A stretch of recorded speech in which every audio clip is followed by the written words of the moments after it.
পুলিশের উপর আস্থা হারিয়ে এবারে দোষীদের গ্রেপ্তারের দাবিতে আদালতের দ্বারস্থ হতে চলেছেন কালিয়াচকের কাপড় ব্যবসায়ী। চলতি মাসের 14 তারিখ বিকেলে কালিয়াচক থানার ফতেখানি বাঙালিপাড়া এলাকায় রাস্তা থেকে মারতে মারতে তুলে নিয়ে গিয়ে কাঁঠাল গাছে বেঁধে ওই ব্যবসায়ীকে মারধর করার অভিযোগ উঠেছিল স্থানীয় বাসিন্দা জহুরুল খান, ইলিয়াস খান সহ বেশ কয়েকজনের বিরুদ্ধে। পুলিশ এই ঘটনায় দুজনকে গ্রেপ্তার করলেও এখনো মূল অভিযুক্তরা অধরা। এই অবস্থায় পরিবার নিয়ে ঘর ছাড়াও ওই ব্যবসায়ী রহিম বিশ্বাস এবারে আদালতে দ্বারস্থ হবেন বলে জানিয়েছেন। এদিকে এরই মধ্যে ওই কাপড় ব্যবসায়ীকে ফাঁদে ফেলতে তার নামে মিথ্যে অভিযোগ দায়ের করার অভিযোগ উঠল, যার পর্দা ফাঁস করলেন ওই কাপড় ব্যবসায়ীর নামে কালিয়াচক থানায় অভিযোগ দায়ের করা শাহিনুর মমিনের নিজের মেয়ে সঞ্জুরা বিবি। তিনি আজ অভিযোগ করেন তাদের স্বামী স্ত্রীর মধ্যে বিবাদ ছিল, কিন্তু তা মিটে গেছে। অথচ এই অজুহাত দিয়ে তার বাবা শাহিনুর মমিনকে মোথাবাড়ি থানার গঙ্গাপ্রাসাদ থেকে তুলে নিয়ে আসে জহুরুল খান বলে অভিযোগ।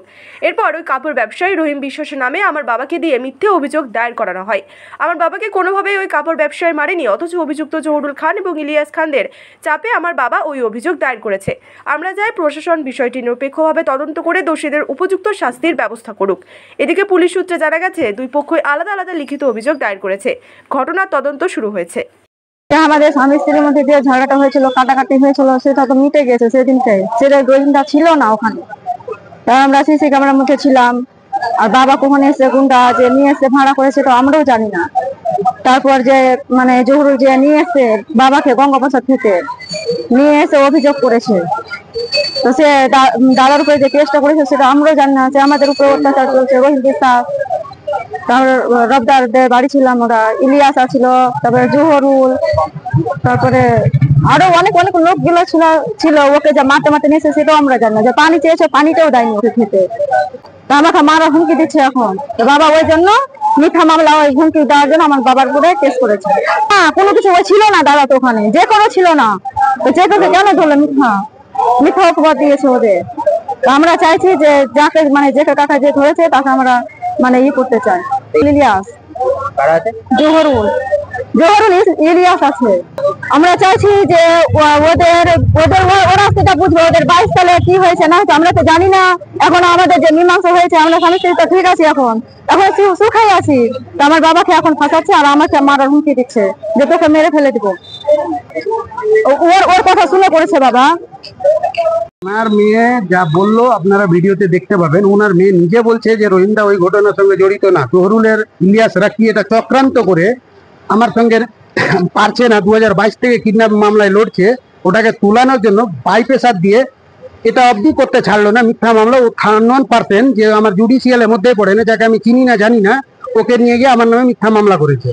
প্রশাসনকে আমি অবশ্যই জানাবো, আমরা প্রশাসনকে জানাবো। আপনি প্রশাসন কোনো অ্যাকশন লাইনি, কোনো রাজনৈতিক চাপে, হ্যাঁ সবকিছু প্রমাণ দেওয়ার পরে তাহলে তো আমি দেখছি এখন হাইকোর্টেও যাওয়ার আমি রেডি আছি, হাইকোর্ট যাওয়ার জন্য। এটা মিথ্যা কথা, পুরাপুরি মিথ্যা কথা। সুদের ব্যবসা করলে প্রমাণ লাগবে।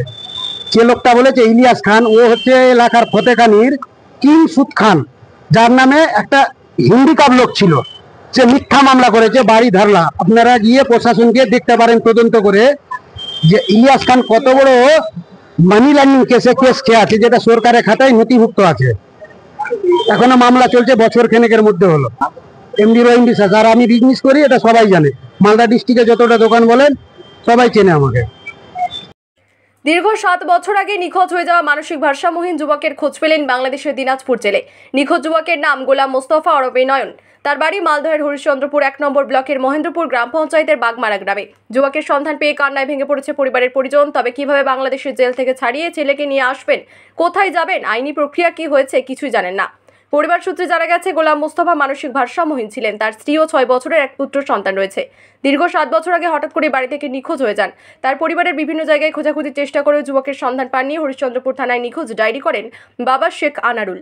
ছেলের খোঁজ প্রায় ছেড়েই দিয়েছিলেন পরিবার। কয়েকদিন আগে বাংলাদেশের এক স্বেচ্ছাসেবক সংস্থা দক্ষিণ 24 পরগনার এক সরকারি হোমের সঙ্গে যোগাযোগ করে দিনাজপুর জেলে থাকা ওই যুবকের খোঁজ দেন। তারা আবার মালদা সহযোগিতা সমিতি নামে এক স্বেচ্ছাসেবক সংস্থার সঙ্গে যোগাযোগ করেন।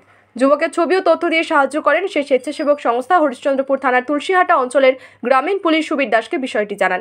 রবিবার যুবকের ছবি সোশ্যাল মিডিয়ায় ছড়িয়ে পড়ে। পরিবারের লোক ছবি দেখে চিনতে পারেন সোমবার তুলসীহাটা অঞ্চলের গ্রামীণ পুলিশ সুবীর দাস, তুলসীহাটা অঞ্চলের ডিআইবি সুমিত রায় এবং মহেন্দ্রপুর অঞ্চল ডিআইবি ওয়াহেদুল ইসলাম নিখোঁজ যুবকের বাবার সঙ্গে যোগাযোগ করেন, সমস্ত বিষয়টি জানান।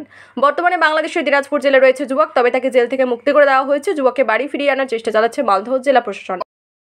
7 বছর হলো স্যার। মানে বাড়ি থেকে নিখোঁজ হয়েছিল? বাড়ি থেকে মানে বাইরে খাটছিল। বাইরে খাটবার পরে কি করলো না করলো মাথা বেরেন পাগলা মতি হয়ে আমার বাড়িতে আসলো। দাবাদরি করলাম, চিকিৎসা করার পরে ফের একটু সুস্থ হলো। আমার চুপকাতে আমাকে না বলে ও ফের বাইরে চলে গেল। আর বাইরে চলে গেল তো ফের আবার যেরকম প্রথমে পাগলা ছিল, পাগলা মতি ছিল, সেরকম ফের পাগলা মতি 1 মিনিটের মধ্যে ফের চলে আসলো বাড়ি। ফের আবার ধরে পকড়ে বানছিন করে আমি ফের ডাক্তারে বহরমপুরে নিয়ে গেছি। ফের আমি আর দাবা খেলাতে পারি না, বেশি যে টাচ করছি, বেশি যে কী করছি, তা আমার উপরে গরম হয়ে যাচ্ছে, আমাকে মেরেছে আমার ছেলে। তো যাই হোক, আমি তো গোসা করছি না, আমার ছেলে পাগলা সঙ্গে হলে কি আমাকে মারতো? তো এই জন্য আমি ছেলেকে 6-7 বছর হলো হারবার পরে আমি এখনকার পেয়ে গেছি পুলিশ শাসনে। পুলিশে আমাকে জানিয়েছে দিয়েছে। বিষয়টা। হ্যাঁ, তার মধ্যে আমাকে সেই পুলিশরা আমাকে করে দিয়েছে, মানে দিয়েছে। আপনার ছেলে এখন কোথায় আছে? এখন ছেলে যে ওই বাংলাদেশে কি জায়গাটা বলে, মানে বাংলাদেশেই আছে এরকম খোঁজ পেলেন? হ্যাঁ এরকম আছে শুনছি, আমি দেখিনি এখনো। মানে সেখানে কি করে পৌঁছালে কোনো জানতে পেরেছেন কি? না, আমি জানতে পারিনি। তো তার পরিবারে কে কে আছে আপনার ছেলের পরিবার?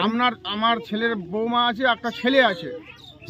আর ছেলেটা বৌমাটা আছে, পতাটা আছে আমার ইয়াতে মায়ের কাছে খকরা, ওর বিয়ে খকরা দিয়েছিলাম, তো খকরা মায়ের বাড়ি আছে। তো এখন ছেলেকে কি করে বাংলাদেশ থেকে নিয়ে আসবেন, এরকম কারোর সঙ্গে যোগাযোগ হয়েছে আপনাদের? হ্যাঁ, নিম্বরের সঙ্গে আর ওই পুলিশ শাসন যারা আছে তুলসীহাটাতে ওকে এসেছে, এদের দেখতে পাচ্ছি, তারা আমাদের সহযোগিতা করবে। তারা বিষয়টা জানালো? হ্যাঁ। আপনি কি কাজ করেন? আমি তো এমনি পায়েট খাটছি, জনপাট খাটি, সময় আমি ভিক্ষা করেছি। কি নাম আপনার যে নিখোঁজ হয়েছিল? আনারুল নাম। আর ডাক নাম কি আছে? ডাক নাম এমনি সবাই 6 বারা সবাই জানে, সাইন সাহেব। এই যে 7 বছর আগে যে নিখোঁজ হয়েছিল, তখন আপনি কি থানায় জানিয়েছিলেন বিষয়টা? হ্যাঁ, জেনেছি। ওই তো বললাম, আমাকে কোনো উত্তর দেয়নি। মানে তখন মানে কোনো খোঁজ পাননি? কোনো খোঁজ পাইনি। আমি বহুত চেষ্টা করেছি স্যার। তো কবে জানতে পারলেন যে আপনার ছেলে বাংলাদেশে আছে? এই যে আজ রাত্রে সকাল থেকে পেয়েছি। সকাল থেকে জানতে পারলেন? সকাল থেকে পেয়েছি। মানে ছবি দেখেছেন আপনার ছেলে? হ্যাঁ, দেখেছি।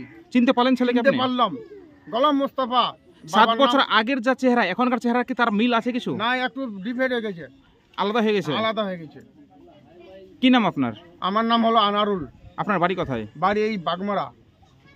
খবরের জেড, দালাল চক্রের মাধ্যমে চিকিৎসার নামে প্রহসন। পরিকাঠামোহীন নার্সিংহোমের বেআইনি ব্যবসা চালানোর অভিযোগে ক্লিনিক্যাল এস্টাবলিশমেন্ট লাইসেন্স বাতিল নার্সিংহোমের। ক্লোজ করা হবে নার্সিংহোমকে। কোনো রোগী ভর্তি করা বা চিকিৎসা করা যাবে না। স্বাস্থ্য সাথী প্রকল্পের আওতা থেকেও বাতিল এবং সাথে করা হলো 5 লক্ষ টাকার জরিমানা। মালদার কালিয়াচকের এক নার্সিংহোমের বিরুদ্ধে কঠোর পদক্ষেপ মালদা জেলা প্রশাসন ও স্বাস্থ্য দপ্তরের। কোনো ন্যূনতম পরিকাঠামো ছাড়াই অপারেশন। দালাল চক্রের মাধ্যমে চালানো ব্যবসায় চিকিৎসার নামে প্রহসন। সন্তান প্রসবের পরই মৃত্যু হয়েছিল প্রসূতির মৃত্যুর খবর জানানোই হয়নি পরিবারকে। 3 দিনের মাথায় প্রাণ হারিয়েছিল সদ্যজাত শিশুও।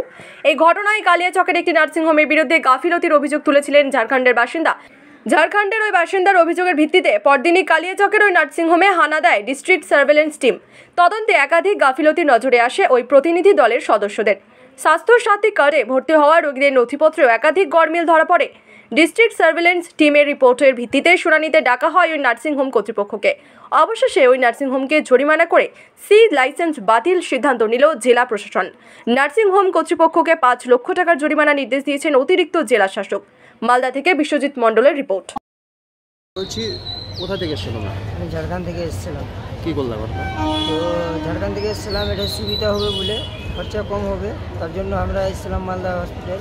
ওখানে কেমন খরচ ওখানে? তো আমরা মানে ওখান থেকে আমাকে ভেজলো, তো হসপিটালওয়ালা অ্যাম্বুলেন্সওয়ালা বললো যে এখানে খাজাবাবুতে কম খরচা হবে, এখানে ভর্তি করলে এখানে ভালো সিজার টিজার হয়, তার জন্য এখানে ভর্তি করলাম। তারপরে রাত 12টার সময় ভর্তি করে ছেলেটা হলো, সিজার করলো 12:15টার সময়। তারপরে আমাকে রাত 1টার সময় মানে বলছে যে রাত 1টা থেকে বলছে যে ছেলেটাকে রেখেছো মালদায়। আমি তো মালদা নিয়ে আসতে চেয়েছিলাম, তাও রাত 3টার সময় মালদা নিয়ে এলাম ছেলেটাকে, 5টার সময় ভর্তি করলাম। তারপরে আমি সকাল 8টার সময় ফের আমি চলে গেলাম খাজা বাবা দেখছি তো আমার স্ত্রী আর নাই। ওখান থেকে আর নাই, চিকিৎসা ভালো হয়নি? মারা গেছে। মানে আমার সাথে চালাচুলি কিচ্ছু করেনি, কিছু চিকিৎসা কি ভালো হয়নি? চিকিৎসা ভালো হয়নি, সিজার করেছে, বড় বড় সিজার করে করে সিলাই করা আছে। তারপরে কি করলো? তারপরে ওখান থেকে বাইর করে গাড়িতে অ্যাম্বুলেন্স ডেকে গাড়িতে বুঝাও আর পাঠিয়ে দিলে কয়ে তোমার যেটা পারো সেটা নিয়ে চলে যায়। মারা গেছে তো আগ্রহ করা এখানে কারা পাঠালো? এইখানে আমার ছেলে আছিল, এখানে পাঠায়নি, আমাকে কলকাতা পাঠাইছিল। তারপরে এখানে নিয়ে আসলাম। হ্যাঁ, আর আমি এখানে আর নিয়ে আসিনি, মানে ও কলকাতায় নিয়ে যাবো কেমন করে, গাড়িতে তো চওড়াতে চড়ে লাশ যখন আর বাচ্চাটা মারা গেছে, বাচ্চাটাও আজকে মারা গেছে। কি মানে ঝাড়খণ্ডে গিয়ে খরচ বেশি, কেমন খরচ হতো ঝাড়খণ্ডে? ওখানে মোটামুটি 40-50 খরচা হতো। এখানে কেমন? এখানে হইলো, এখানে 15-20 হাজার খরচা হবে বলেছিল। তা আমরা তার জন্য এটা ভর্তি করেছি। আমরা রুগীকে নামতেও দেয়নি, আমরা নামিনি পেশেন্ট থেকে। আমার স্ত্রীকে নিয়ে যায় সিজার করে দিলে 5 মিনিটের মধ্যে 15 মিনিটের মধ্যে সিজার করেছে। প্রেশার হাই প্রেশার আছে, তাও চেক চাক কিছু করেনি, সব কিছু চেক চাক করেনি, নিয়ে যায় সিজার করে 5 মিনিটে 10 মিনিটের মধ্যে ফের উপর উঠিয়ে দিয়েছে সে সিজার করে। হ্যাঁ, আমি সদরে আসছিলাম। আর ওখান থেকে অবস্থা আমি যে দেখছি তো আর অবস্থা ভালো নেই, রাটা কিছু কাটে না। এখন কোথায়? মালদা মেডিকেল কলেজে? মালদাতে এসেছি। আর ওখানে হাত পা বেঁধে রেখেছিল, আর স্ত্রীর হাত পা বেঁধে রেখেছিল। আর ওখানে বলেছে এটাও যে এখানে ওষুধ নেই, ওর ওষুধ নেই, তার জন্য এখান থেকে আমরা বাইর করি। তো আমার কোনা এখানটা যে ওষুধ ছিল না, তো সিজার করলে একটা কারণে তার একটা আছে, তো ওষুধ নাই তো সিজার তো হবে না, ওষুধ নাই, ওর দাবাই নেই, নেই তো সিজার তো হবে না। টাকা পয়সা কি নিয়েছে? ওখানে টাকা পয়সা দিয়েছি আমি, 7,000 টাকা জমা করেছি। আর কি বলেছে? আর কিছু বলেনি, টাকা পয়সা ভয় বের করে দিয়েছিল? হ্যাঁ, বের করে দিয়েছে, আর কিছু বলেনি। আরও টাকা চেয়েছিল 3,000 টাকা মতন, এটাও বলেছে। আমি ওকে বলেছিলাম যে টাকা দিয়ে দেবো, ফোনপে মারবো, এটা বলেছিলাম। কিন্তু দেবেকার যাচ্ছি, দেবের আর নেই, মানে আমার ছেলে আর স্ত্রী আর নাই। কোথায়? ঝাড়খণ্ডের বাড়ি কোথায়? বাড়ি লালমাটি। লালমাটি। হ্যাঁ। এখন কি চাইছো তুমি? এখন আর কি চাই? আবারও বিতর্কে ধুলিয়ান পৌরসভা, বিতর্কে পুরপ্রধান ইনজামুল ইসলাম রাজা। প্রশ্ন উঠছে, ধুলিয়ান পৌরসভা কি তৃণমূল কংগ্রেসের সম্পত্তি? তৃণমূল কংগ্রেসের 21শে জুলাইয়ের শহীদ স্মরণের প্রচারে কেন হোর্ডিং বা রোড গেটে ধুলিয়ান পৌরসভার নাম?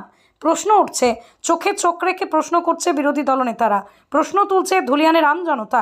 প্রতিবারের ন্যায় এবারও রাজ্য তৃণমূল কংগ্রেসের তরফে শহীদ স্মরণে 21শে জুলাই ধর্মতলা চলো ক্যাম্পেইন চলছে গোটা রাজ্য জুড়ে। ক্যাম্পেইন চলছে ধুলিয়ান পৌরসভা এলাকাতেও। ধুলিয়ান পৌরসভার সামনের রাস্তায় গোটা রোড জুড়ে ধুলিয়ান পৌরসভার তরফে 21শে জুলাই ধর্মতলা চলো গেট করা হয়েছে। সেখানে একাধিক জায়গায় জলজল করছে প্রচারে ধুলিয়ান পৌরসভা। প্রশ্ন উঠছে এখানে, এই প্রচারকে ঘিরে গোটা ধুলিয়ান শহর জুড়ে শুরু হয়েছে ব্যাপক হইচই। এলাকার সুশীল নাগরিকরা বলছেন, ধুলিয়ান পৌরসভা একটি সরকারি আওতাধীন সংস্থা। পৌরসভা কোনো রাজনৈতিক দলের প্রচার করতে পারে না। একদিকে বিরোধী রাজনৈতিক দল বিজেপি, কংগ্রেস ও সিপিএম পৌরসভার এহেন ন্যাক্কারজনক কাজের তীব্র প্রতিবাদ জানিয়েছে। এদিকে বহুবার ফোন করার পরও কল রিসিভ করেনি পৌরপ্রধান ইনজামুল ইসলাম রাজা, দেননি SMS এর উত্তরও। বিষয়টি আমার জানা নেই, এই আপনার মুখে শুনছি, ওটা বিষয়টা না জেনে আমি কিছু বলতে পারবো না। কিন্তু এটা তো আপনার পৌরসভার বাইরেই করা হয়েছে, অথচ আপনি বলছেন যে জানা না। এটা দেখিনি, আমি চোখে পড়ি না এখন, ওটা আমরা পৌরসভাতেই করিনি, ওটা অন্য কেউ করে থাকলে সেটা আমরা খোঁজ নিয়ে দেখছি। কিন্তু সেখানে তো প্রচারে ধুলিয়ান পৌরসভা লেখা আছে। সে লেখা আছে, কিন্তু ওটা পৌরসভা করেনি, ওটা আপনি হয়তো পার্টির লোকরা হয়তো করেছে, আপনি আমাদের জানা নেই। তাহলে এটা আপনার জানা নাই বলছেন? আপনার নাম? আমার আবুল কালাম, কী করেন? আমি এক্সিকিউটিভ অফিসার ধুলিয়ান পৌরসভা। যে 21শে জুলাই যে শহীদ স্মরণে একটা গেট করা হয়েছে, সেখানে লেখা আছে ধুলিয়ান, প্রচার হচ্ছে ধুলিয়ান পৌরসভা। এটা কি পৌরসভা পারে? দেখুন, এই বিষয়টা আমার তো জানা নেই। হ্যাঁ, কে লিখেছে, কেন লিখেছে, এটা অথরিটি বলবে। আপনি তো একজন অথরিটি না? আমার কিছু জানা নাই, কিন্তু অথরিটি কেন হবে, আমি তো একজন কর্মচারী। কিন্তু একটা জিনিস, আপনার পৌরসভার সামনে সেটা করা হয়েছে, অথচ আপনি জানেন না বলছেন। এটা না না, কী কারণে লিখেছে ওটা আমি বলতে পারবো না। আপনার নাম? আমার নাম মুদাসসির। আপনি? আমি অ্যাকাউন্ট্যান্ট আর হেড ক্লার্ক ইনচার্জ। ধুলিয়ান পৌরসভার সামনে একটা বোর্ড লাগিয়েছে দেখলাম যে 21শে জুলাইকে কেন্দ্র করে যে প্রচারে ধুলিয়ান পৌরসভা, এটা নিয়ে কি বলবেন আপনি? বিগত দিনে প্রায় আজ 8 বছর থেকে ধুলিয়ান পৌরসভায় টিএমসি পরিচালিত বোর্ড আছে। দেখেন, একজন নির্বাচনের আগে প্রত্যেক কেউ না কেউ কোনো রাজনৈতিক দলের প্রতীকে নির্বাচিত হয়। নির্বাচিত হওয়ার পর কিন্তু একটা ওয়ার্ডের সে প্রতিনিধি তৈরি হয়ে যায়। যখন নির্বাচিত হয় একজন কাউন্সিলর ওয়ার্ডের প্রতিনিধি, আর চেয়ারম্যান 21টা ওয়ার্ডের প্রতিনিধি। আমরা কোনোদিন দেখিনি যে টিএমসি একটা রাজনৈতিক দলের কর্মসূচি থাকতেই পারে, ঠিক আছে। আজকে পৌরসভায় তারা ক্ষমতায় আছে, তাই বলে ধুলিয়ান মিউনিসিপ্যালিটি প্রচারে ধুলিয়ান পৌরসভা এই কথা লিখতে পারে না। এই জন্যই পারে না, তাহলে তো আমাদের ডিস্ট্রিক্ট ম্যাজিস্ট্রেট মুর্শিদাবাদ জেলা প্রশাসনিক ভবন লিখে দিবে সৌজন্য 21শে জুলাই প্রোগ্রামের কর্মসূচি কেন্দ্র করে। তাহলে ব্লক ডেভেলপমেন্ট অফিসার আছে, এখানে তাই লিখবে যে 21শে জুলাই কর্মসূচি আছে টিএমসি দলের প্রচারে ব্লক ডেভেলপমেন্ট অফিসার। এটা লিখতে পারে কি? এটা প্রশ্ন। ধুলিয়ান পৌরসভার দ্বারা দিয়ে নিয়ন্ত্রণ হচ্ছে, আপনারা সকলেই জানেন।